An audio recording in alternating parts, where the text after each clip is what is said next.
प्रणिपात। स्वागत है आप सभी का हमारे YouTube channel decoding Indian culture and mythology पे।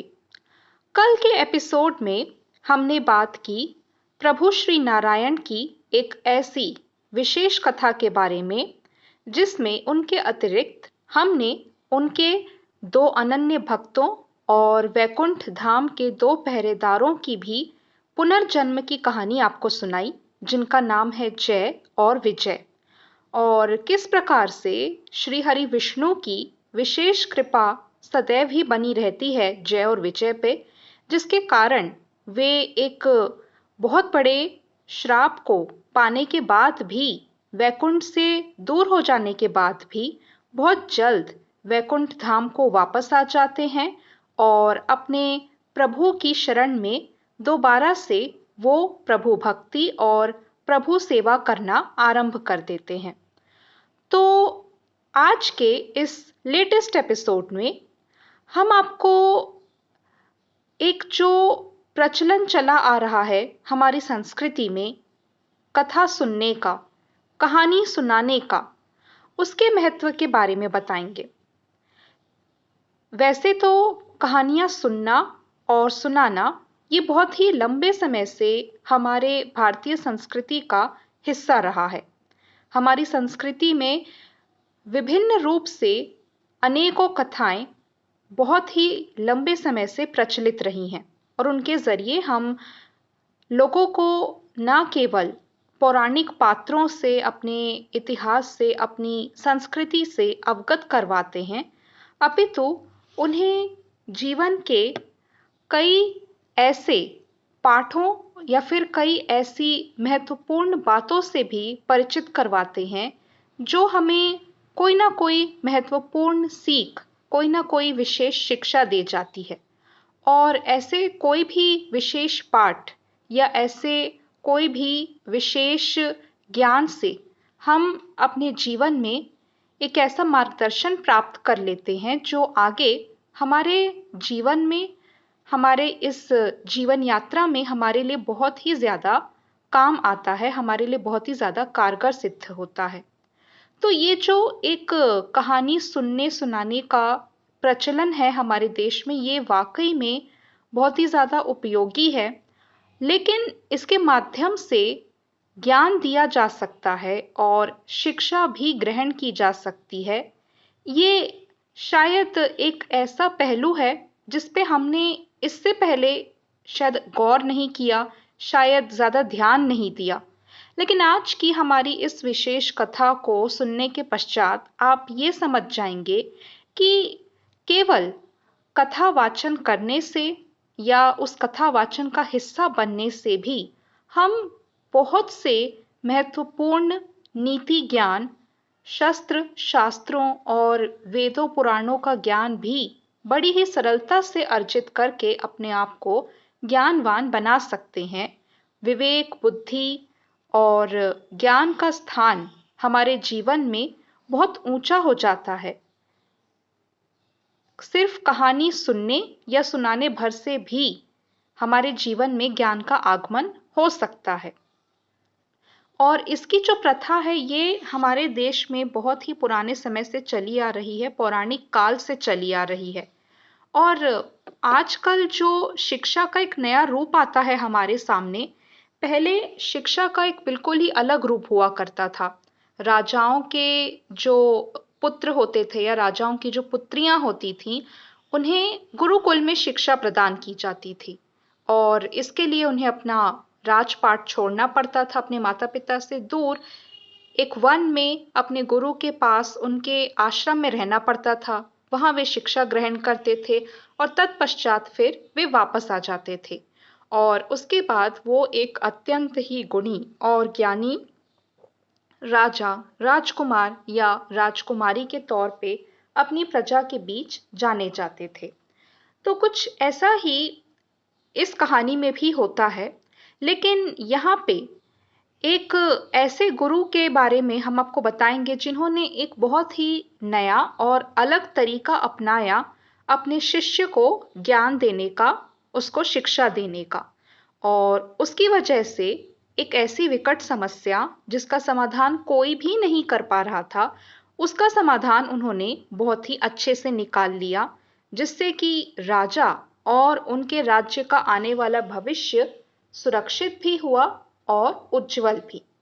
तो चलिए शुरू करते हैं हम अपनी आज की इसी विशेष कथा को और देखते हैं कि कैसे मात्र कथा वाचन के इस पुराने तरीके से ज्ञान भी दिया जा सकता है और ज्ञान और शिक्षा का महत्व भी बढ़ाया जा सकता है, जिससे कि एक सुनहरे भविष्य का निर्माण हो सकता है, एक उज्जवल भविष्य बनाया जा सकता है। और ये जो कथा वाचन की जो प्रथा है, ये जो कथा सुनने और सुनाने की जो प्रथा है हमारे देश में, ये अपने आप में कितनी ज़्यादा उपयोगी और महत्वपूर्ण है, ये हम इस कहानी से आज जान भी पाएंगे और समझ भी पाएंगे। तो कहानी तब शुरू होती है जब इस कहानी में हम जिक्र करते हैं एक ऐसे राजा का जो स्वयं तो अत्यंत ही शूरवीर हैं, सद्गुणों से युक्त, प्रतापी हैं, न्यायप्रिय राजा हैं और उनमें किसी भी बात की कमी नहीं है। ज्ञान भी है, विवेक भी है, वो सारी अच्छी चीज़ें हैं और वो बातें हैं उनमें जो एक श्रेष्ठ और उत्तम राजा में होनी चाहिए। लेकिन यहाँ पे समस्या ये है कि उन राजा का एक पुत्र भी होता है, यानी कि उस राज्य का राजकुमार जो आगे चल के उस राज्य का भावी राजा बनने वाला है। लेकिन जब वर्तमान सुरक्षित हो तो भविष्य की चिंता अपने आप ही सताने लगती है। यही तो उस राजा के साथ भी हो रहा था। उनके हाथों में अपने राज्य का वर्तमान तो सुरक्षित था, सब कुछ बहुत अच्छे से चल रहा था। लेकिन अगर वो किसी एक बात को लेके चिंतित थे, तो वो एक बात थी उनका पुत्र और उनके पुत्र के साथ जुड़ा उनके राज्य का भविष्य। क्योंकि जब उनका पुत्र उस आयु का हो गया, यानी कि उतना बड़ा हो गया, जब उसकी शिक्षा का समय आ गया, तो उन्होंने उसे कई गुरुओं के पास भेजा और कई सालों तक वो अपने माता-पिता से दूर रह के शिक्षा ग्रहण करता रहा। लेकिन उसके बाद जब वो अपने राज्य लौटकर वापस आता है, तो उसके पिता ने ये देखा कि उनके पुत्र में इस शिक्षा की अवधि के पूर्ण होने के पश्चात भी कोई भी सकारात्मक परिवर्तन नहीं आया है। ऐसा लग रहा था जैसे कि उसे जिस हालत में भेजा गया था, वो उसी हालत में वापस आया है। यानी कि यहाँ पे उसके पिता की उम्मीद तो ये थी, यानी कि उन राजा की उम्मीद ये थी कि शिक्षा ग्रहण करने के बाद उनका पुत्र जो है, वो बहुत ही ज़्यादा सद्गुणों से युक्त हो जाएगा, ज्ञान से युक्त हो जाएगा, उसे बहुत सी बातों का ज्ञान हो जाएगा, बहुत से वेदों पुराणों का ज्ञान हो जाएगा और तत्पश्चात वो भावी राजा के इस कर्तव्य के लिए पूर्ण रूप से तैयार हो जाएगा, जिसके पास शस्त्र और शास्त्रों दोनों का ही भरपूर ज्ञान है, जिसका भरपूर अनुभव है। लेकिन यहाँ पे हो तो कुछ और ही रहा था।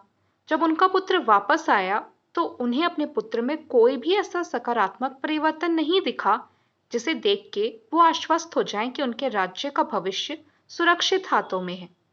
उनके पुत्र को न जाने कितने ही गुरुओं ने शिक्षा देने की कोशिश की, अलग-अलग तरीकों से। किसी ने मंत्र सिखाए, किसी ने वेदों का ज्ञान दिया, किसी ने पुराणों का ज्ञान दिया, किसी ने शस्त्र चलाने सिखाए, तो किसी ने शास्त्रों का बखान किया। लेकिन किसी भी तरीके से उनके पुत्र में वो सद्बुद्धि, वो ज्ञान, वो विद्या आ ही नहीं पा रही थी, जो एक राजा होने के नाते वो अपने पुत्र से अपेक्षा कर रहे थे कि उसमें वो सारी बातें होनी चाहिए। तभी वो आगे चल के वो अपने राजा के कर्तव्यों का निर्वहन कर पाएगा और एक अच्छा और कुशल राजा बन पाएगा।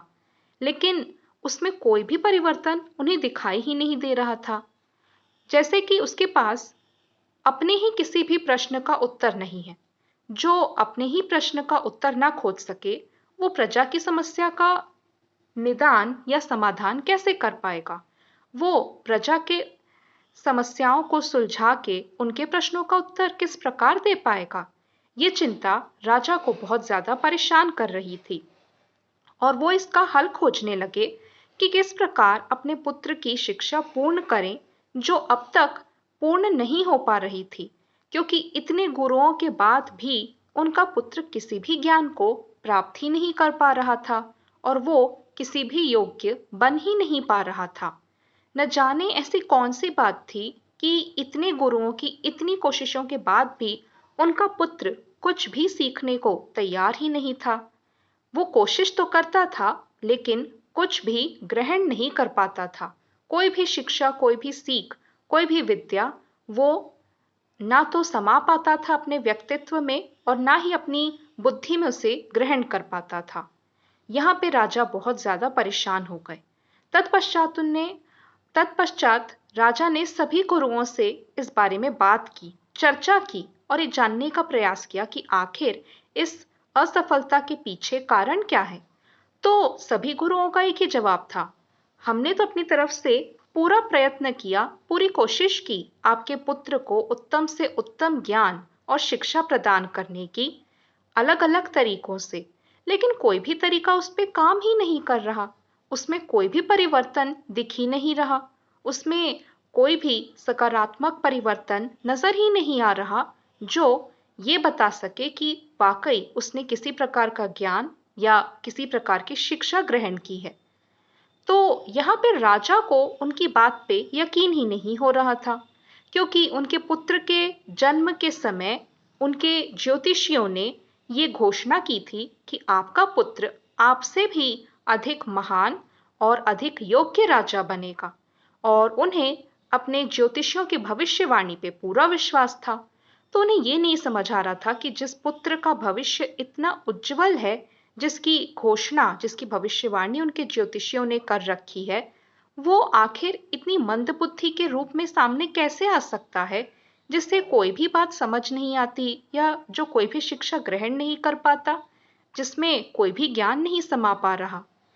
तो उन्होंने उन सभी गुरुजनों को निकाल दिया, उनकी सेवा से निवृत्त कर दिया, ये कहकर कि जरूर आप में ही कोई ना कोई गलती या कमी रही होगी।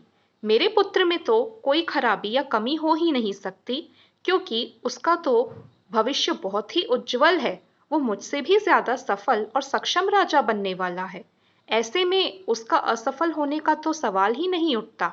जरूर आप में ही कोई कमी रही होगी, कोई त्रुटि रही होगी।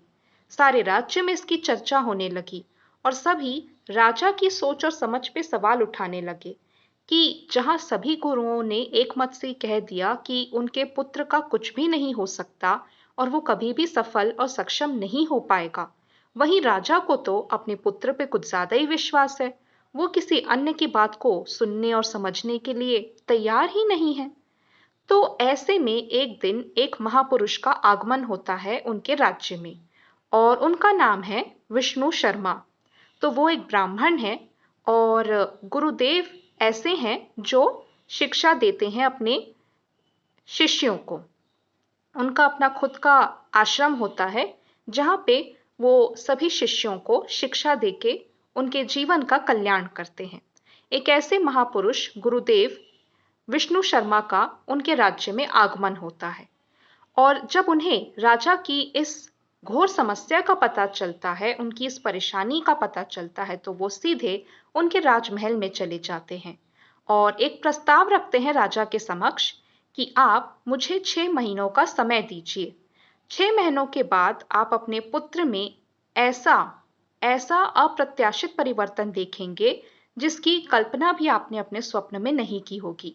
और जो ये आपकी समस्या है कि आपके पुत्र में कोई परिवर्तन क्यों नहीं आ रहा, वो कुछ सीख क्यों नहीं पा रहा, शिक्षा ग्रहण क्यों नहीं कर पा रहा, वो समस्या मैं सदा सदा के लिए दूर कर दूंगा और आपके पुत्र को जैसे कि वो भविष्यवाणी हुई थी उसी के मुताबिक आपसे भी अधिक महान, सफल, ज्ञानी और सक्षम राजा बनाकर आपके पास वापस भेजूंगा। इसके लिए बस आप मुझे केवल 6 महीनों का समय दे दीजिए। तो 6 महीनों के बाद अगर मैं अपनी इस बात को पूरा करने में सफल रहा, तो मेरी एक शर्त है, आपको अपना आधा राज्य मुझे देना होगा गुरु दक्षिणा के रूप में, और अगर मैं ऐसा नहीं कर पाया तो दंड स्वरूप आप मेरा सर धड़ से अलग कर सकते हैं, मुझे वो भी सहर्ष ही स्वीकार होगा। तो फिर राजा ने उनकी ये शर्त स्वीकार कर ली और उन्हें 6 महीने का समय दे दिया, जिसके पश्चात या तो वो सफल होते और उन्हें इनाम के रूप में या फिर ये कहें कि गुरु दक्षिणा के रूप में राजा का आधा राज्य मिल जाता, या फिर वे असफल होते और राजा दंड स्वरूप उनका सर धड़ से अलग करके उनकी जीवन लीला सदा सदा के लिए समाप्त कर देते। तो धीरे धीरे करके समय बीतने लगा। उनका पुत्र विष्णु शर्मा के आश्रम में जाके रहने लगा और अपने गुरु से शिक्षा ग्रहण करने लगा। 2 महीने बीते तो राजा ने उनके आश्रम जाके अपने पुत्र को देखने का सोचा और ये जानना चाहा कि उसकी शिक्षा दीक्षा कैसी चल रही है, उसमें कोई परिवर्तन आया है या नहीं। तो जब वो अपने पुत्र से मिलने उस आश्रम में पहुंचे, उन्होंने देखा कि उनका पुत्र एक वृक्ष के नीचे बैठ के ध्यान कर रहा है।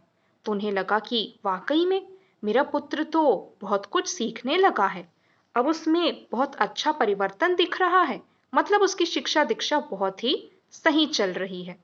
तो उन्होंने उस पुत्र से ये पूछा कि यहाँ तुमने इन 2 महीनों के समय में क्या सीखा? तो उसने कहा कि मुझे गुरुदेव रोज रोज नई नई कहानियां सुनाते हैं और उससे मेरा बहुत ही अच्छा मनोरंजन होता है। वो कहानियां बहुत ही अच्छी होती हैं पिताश्री। कभी उसमें कोई हिरण होता है, कभी उसमें कोई कौवा होता है जो कि रानी का हार चुरा के ले जाता है।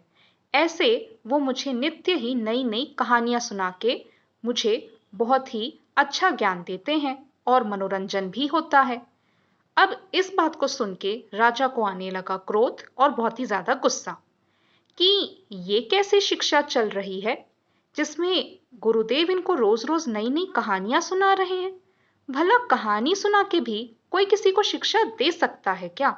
और कभी कोई हिरण आ जाता है, कभी कोई कौवा आ जाता है, कभी कोई रानी आ जाती है जिसका हार चुरा लिया गया है। ये सारी कहानियां बता के गुरुदेव क्या साबित करना चाहते हैं?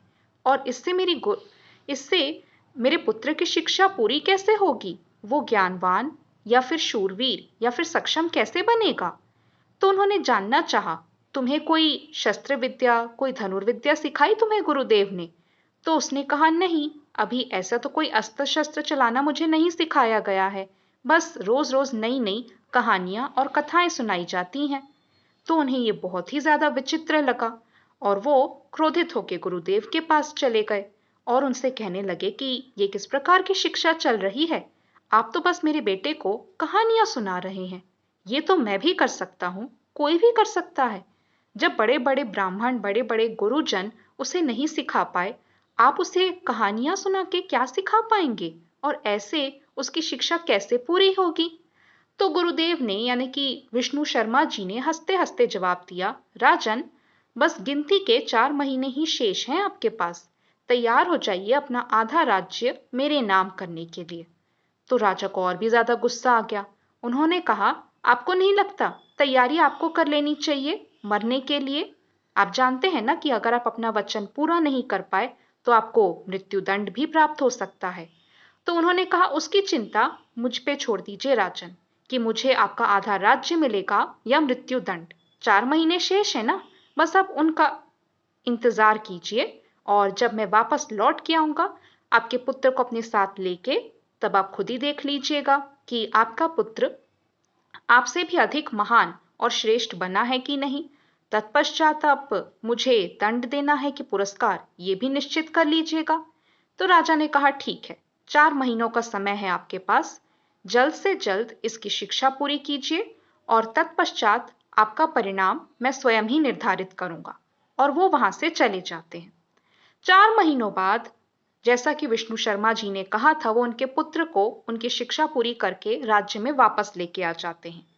अब जिसे कोई भी शिक्षा नहीं दे पाया, कोई भी सिखा नहीं पाया, समझा नहीं पाया, बड़े बड़े विद्वान जिसके सामने हार मान चुके थे, वो पुत्र विष्णु शर्मा जी से क्या सीख के लौटा है, ये बात जानने और देखने के लिए पूरा राज्य, पूरी प्रजा, स्वयं राजा बहुत ही ज्यादा उत्सुक थे कि यहां से वाकई में मेरा पुत्र कुछ सीख के, कुछ समझ के, कुछ जान के लौटा है कि नहीं, और उसे ज्ञान प्राप्ति हुई है या नहीं। जो कोई नहीं कर पाया, क्या वो विष्णु शर्मा करके दिखा पाए?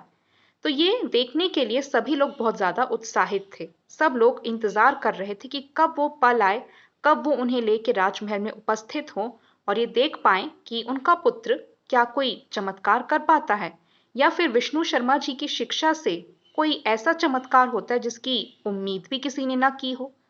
तो यहाँ पे वाकई में सबकी उम्मीदों से परे कुछ ऐसा ही होता है जो किसी चमत्कार से कम नहीं होता। अचानक से राजा को किसी कार्य से थोड़ी देर के लिए राजमहल से बाहर जाना पड़ता है। इस बीच उनका राज सिंहासन खाली हो जाता है। तो विष्णु शर्मा जी ने उनके पुत्र को उनके राज सिंहासन पे बैठा दिया और ये कहा कि जब तक आपके पिताश्री लौट के नहीं आ जाते, थोड़ी देर के लिए आप ही राजकाज संभाल लीजिए। तो इसके लिए वो भी तैयार हो गया और राजकाज संभालने लगा। ऐसे में उनके सामने दो आदमी आते हैं जो जमीन के किसी विवाद पे लड़ रहे थे और वो विवाद कोई एक दो दिन या कुछ महीनों से नहीं, 2 सालों से चल रहा था और इस विवाद को आज तक कोई नहीं सुलझा पाया था। अंतिम आशा के रूप में उन्होंने राजा के पास जाने का सोचा। इतना लंबा और गहरा विवाद वो चल रहा था जिसमें वो दो भाई एक दूसरे के खून के प्यासे हो गए थे और जिसे इस राज्य का कोई अधिकारी भी नहीं सुलझा पा रहा था। आखिरी उम्मीद थी कि राजा जी ही अब कोई न्याय करेंगे और इस लंबे अरसे से चले आ रहे झगड़े को समाप्त करेंगे। लेकिन यहाँ क्या, राजा जी तो हैं ही नहीं, उनका तो पुत्र बैठा हुआ है उनके सिंहासन पे। तो ये देख के वो दोनों आदमी कहने लगे, इनके पुत्र से हम अपनी समस्या कैसे हल करवाएं? इतना छोटा सा बालक इतने बड़े मामले को कैसे सुलझा पाएगा? और वो भी ऐसा बालक जो कि मंद बुद्धि है। सभी जानते हैं, इतने प्रयत्नों के बाद भी आज तक इसे कोई भी शिक्षा नहीं दे पाया। आज तक ये कोई ज्ञान ग्रहण नहीं कर पाया। ये भला हमारी समस्या कैसे सुलझाएगा? तो इस पे विष्णु शर्मा जी ने उनसे कहा कि ठीक है, ये नहीं, कोई और आपकी समस्या हल कर देगा। और उन्होंने इस बालक के यानी कि राजा के पुत्र के कानों में कुछ तो कहा और वो वहां से थोड़ी देर के लिए चला गया। अब जो इंसान वहां पे आता है वो एक अत्यंत ही वृद्ध इंसान होता है, सफेद केशों के साथ, लड़खड़ाते हाथ पैरों के साथ, लेकिन राजसी वेशभूषा में, जैसे कि कोई राजा महाराजा ही हो। और वो आके बैठ जाता है राजा के सिंहासन पे। सब लोग देख के हैरान, राजा जी भी नहीं है, उनका पुत्र भी नहीं है। अब ये वृद्ध मनुष्य कौन है जो राजा के सिंहासन पे आके बैठ गया? कुछ लोग कह रहे थे कदाचित ये राजा जी के पिताश्री हो सकते हैं, लेकिन उनकी तो कई वर्षों पहले मृत्यु हो गई। ये वृद्ध मनुष्य कौन है? कहीं उनके पिताश्री की आत्मा तो नहीं आ गई? कुछ लोग ये अंदाजा लगा के भयभीत होने लगे। तो विष्णु शर्मा जी ने कहा, हाँ, आप लोग बिल्कुल सही समझ रहे हैं, ये राजा जी के पिताश्री ही हैं। लेकिन वो तो मर चुके थे, तो ये वापस कौन आ गए हैं?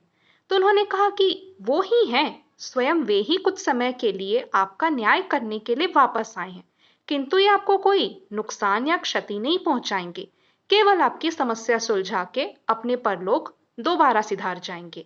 बस इस धरती पे कुछ समय के लिए आपकी मदद करने आए हैं, तो इनसे मदद ले लीजिए और अपना मसला हल करवा लीजिए।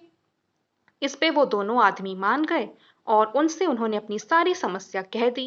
2 सालों से जो भी इनका इतना लंबा चौड़ा विवाद चला आ रहा था और इसे कैसे सुलझाया जाए, इसके लिए उन्होंने प्रश्न रख दिया उनके सामने। अब उस वृद्ध मनुष्य ने, जो राजा जी के पिताजी ही थे, यानी कि जिसके बारे में विष्णु शर्मा जी ने सबसे यही कहा था कि वो राजा जी के पिता हैं, कुछ समय के लिए धरती पे आए हैं, आप इनसे मदद लीजिए और वो आपकी मदद करके वापस चले जाएंगे। तो उन्होंने कुछ ही पलों में देखते ही देखते इतने सालों पुराना विवाद ऐसा सुलझाया कि उनका न्याय चारों ओर फैल गया। चारों ओर इनके इस अद्भुत न्याय की चर्चा होने लगी। सब लोग तो ये कहने लगे कि अगर राजा भी होते तो शायद इतने कम समय में इतना अच्छा न्याय तो वो भी नहीं कर पाते। वाकई में राजा जी के पिताजी तो धन्य हैं और इस धरती पे आके उन्होंने बहुत बड़ी कृपा की है हम पे। सब लोग उन्हें प्रणाम करने लगे। लेकिन ऐसे में वो वृद्ध पुरुष वहां से चले जाते हैं और कुछ समय पश्चात वापस आ जाता है राजा का बेटा और वो फिर से सिंहासन पे बैठ जाता है। तत्पश्चात जब स्वयं राजा का आगमन होता है वहां पे, तो ये सारा हाल देख के वो कुछ चकित हो जाते हैं। उन्हें बताया जाता है कि उनके पीछे क्या क्या हुआ। तो वो भी हैरान, ये सोच के मेरे पिताजी परलोक से कुछ देर के लिए धरती पे आए थे इनका मसला सुलझाने, मैंने तो उनका श्राद्ध, उनका पितृ सब कुछ कर दिया। ऐसे में केवल इस समस्या को सुलझाने वो अचानक से धरती लोक पे अवतरित कैसे हो सकते हैं? ये तो असंभव है। तत्पश्चात विष्णु शर्मा ने भेद खोला कि वो जो वृद्ध मनुष्य आपके सामने कुछ देर के लिए आया था, मैंने उसके बारे में आपसे असत्य कहा था, झूठ कहा था। वो राजा जी के पिताश्री नहीं थे जो कुछ समय के लिए यहाँ आपकी मदद करने आए। वो तो राजा जी का बेटा ही था। भेष बदल के उसे मैंने आपके सामने आने के लिए कहा था और कुछ ऐसा भेष बदला उसने कि वो राजा जी के पिताजी के समान ही दिख रहा था। और उसने इन दोनों की ये जो बहुत लंबी चौड़ी कई वर्षों पुरानी समस्या है, देखते ही देखते कुछ ही पलों में उसका निदान कर दिया।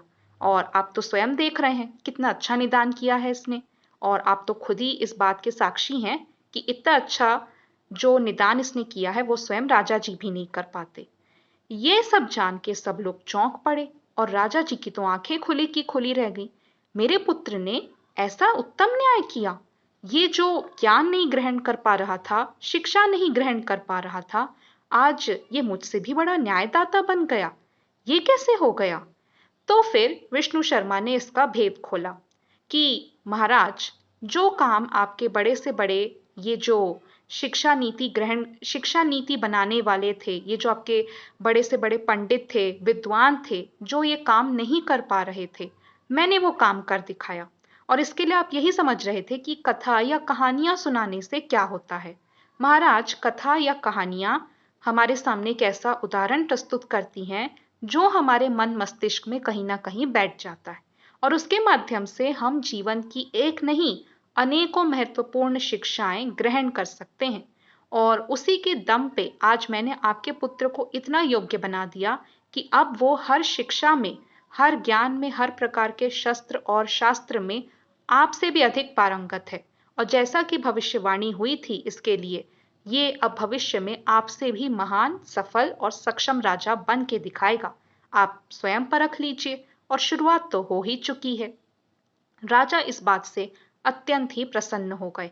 उन्हें अपनी भूल का एहसास हुआ और उन्होंने विष्णु शर्मा जी से उनके बुरे बर्ताव के लिए क्षमा याचना की। तो दोस्तों, यहाँ पे आप ये देख सकते हैं कि जिस कथा की प्रथा का हमने यहाँ पे वर्णन किया है, कथा सुनने और सुनाने की ये जो प्रथा है, ये केवल मनोरंजन के लिए नहीं होती थी। पुराने समय में इसका उपयोग विष्णु शर्मा जी जैसे जो बहुत ही ज्यादा विद्वान गुरुजन होते थे, वो अपने शिष्यों को जीवन भर की शिक्षा देने के लिए भी करते थे। और इससे वो उन्हें हर प्रकार के शस्त्र, शास्त्र, वेद, पुराण, नीति, ज्ञान सभी में पूर्ण रूप से सरलता के साथ पारंगत बना देते थे। ऐसे ऐसे उदाहरण उनको समझा के, उन्हें बता के, जो उन्हें जीवन की महत्वपूर्ण शिक्षाओं से परिचित करवाते थे। और यहाँ तो उन्होंने एक बहुत ही बड़ी समस्या सुलझा दी जो कोई नहीं कर पाया। राजा जी के पुत्र को शिक्षित करने का वो काम उन्होंने मात्र कथा सुनने और सुनाने की इस प्रथा से ही पूरा कर दिया। तो आज के इस एपिसोड में, आज की इस विशेष कथा के जरिए हमने आपको ये समझाने की कोशिश की कि कहानी सुनने या सुनाने से केवल मनोरंजन नहीं होता, केवल हमें ऐसा नहीं लगता कि चलो कुछ आज अच्छा सुना हमने, बल्कि इससे एक ऐसी महत्वपूर्ण शिक्षा जाने अनजाने में हमें मिल जाती है जो जीवन के कब किस कठिन समय में हमारे काम आ जाए, हमारा मार्गदर्शन कर सके और संसार को भी मार्गदर्शन दे सके, इसके बारे में कोई नहीं कह सकता। लेकिन कथा सुनने सुनाने की ये प्रथा अपने आप में बहुत अनूठी है, बहुत अलग भी है, लेकिन बहुत ही ज्यादा ज्ञान से भरी हुई और उपयोगी भी है। और इसीलिए हमारे भारतवर्ष में, हमारी भारतीय संस्कृति में कथा सुनने सुनाने की ये प्रथा केवल मनोरंजन के लिए नहीं, अपितु ज्ञान देने और शिक्षा ग्रहण करने के लिए भी उपयोग में लाई जाती थी। और इसी के साथ हमारी ये विशेष कथा आज यहीं पे समाप्त होती है और हम आपसे वादा करते हैं कि आपकी और हमारी मुलाकात होगी बहुत जल्द हमारे नेक्स्ट वीडियो में। Till then take care, good bye, Tata.